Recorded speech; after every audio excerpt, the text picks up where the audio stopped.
Singapore is a small diamond-shaped island off the southern tip of the Malay Peninsula, just north of the equator and connected to the mainland by a causeway.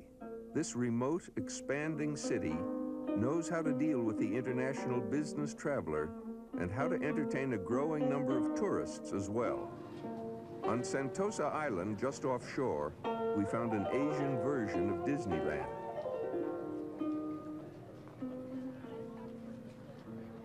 The Singapore Zoo, with its new open design that lets animals run free and also lets them feel very much at home.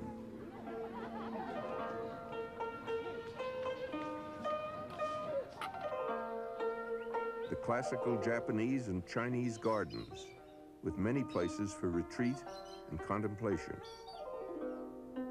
The famous Jurong Bird Park, where we were greeted by a collection of 3,500 birds, and where visitors can walk through a gigantic aviary and get right up close to these many beautiful creatures.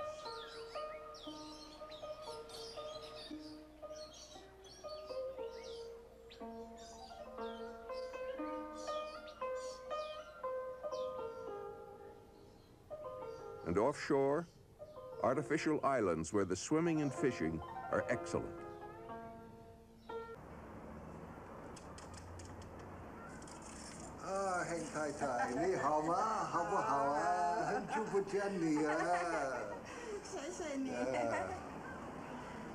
There's a small family shrine in their apartment, and in the other Chinese apartments in the building as well.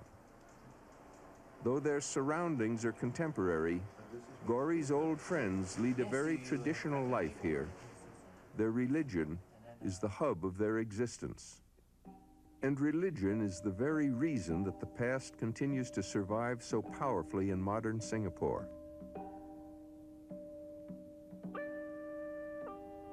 Its mysterious pull touches everyone.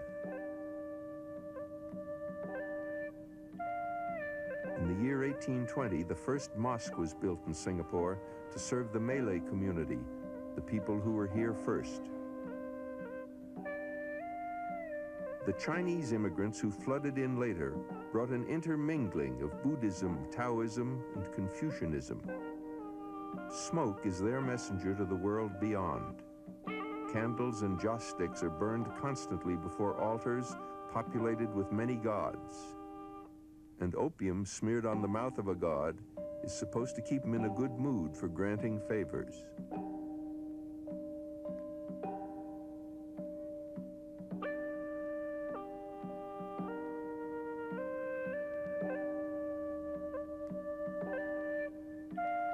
When the gods' birthdays come around, the worshippers send them gifts of handsome gowns that should please them. They're made of paper, but the symbolism is more important than the fabric. Now they will be carried to the world beyond on the wings of smoke.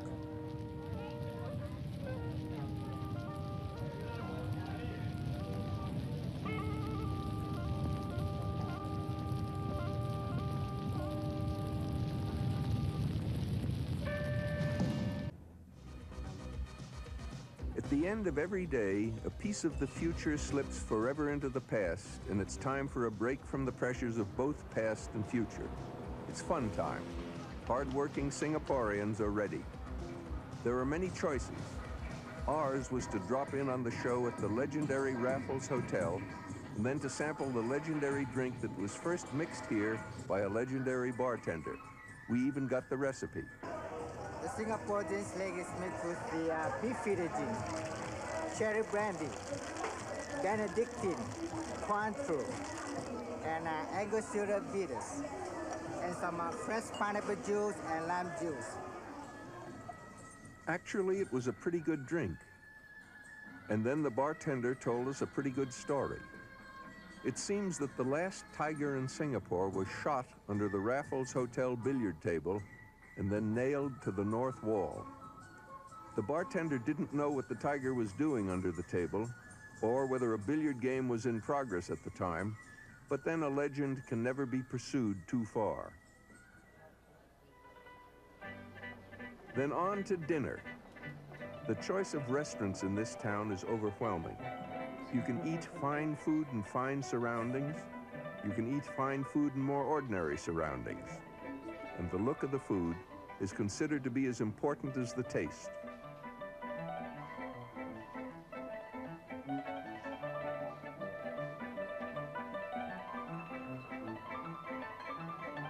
Or if you're feeling informal, you can go to Newton's Circus, an amazing place, 100 stalls built by the government at which you can sample the kitchens of all Asia.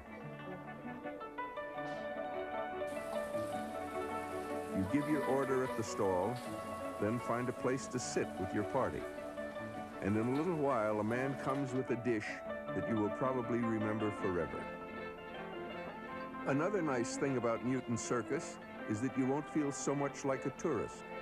You'll be surrounded by the local citizens. They love the place. As the night rolls on, more choices, many more choices. An emphatic art form, the Chinese opera.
In a place as dynamic and explosive as Singapore, you need more than a parrot to predict the future. This is a city where the future hurtles at you like a freight train in the night, and it's hard to figure out exactly what it's bringing to town. But one thing seems certain. The explosions of the future will never crowd out the past altogether. The high finance will continue, of course, but so will the incense and the smoke and the worship and the festivals. They will exist side by side in a fluid rivalry as this remarkable city-state finds its way to tomorrow.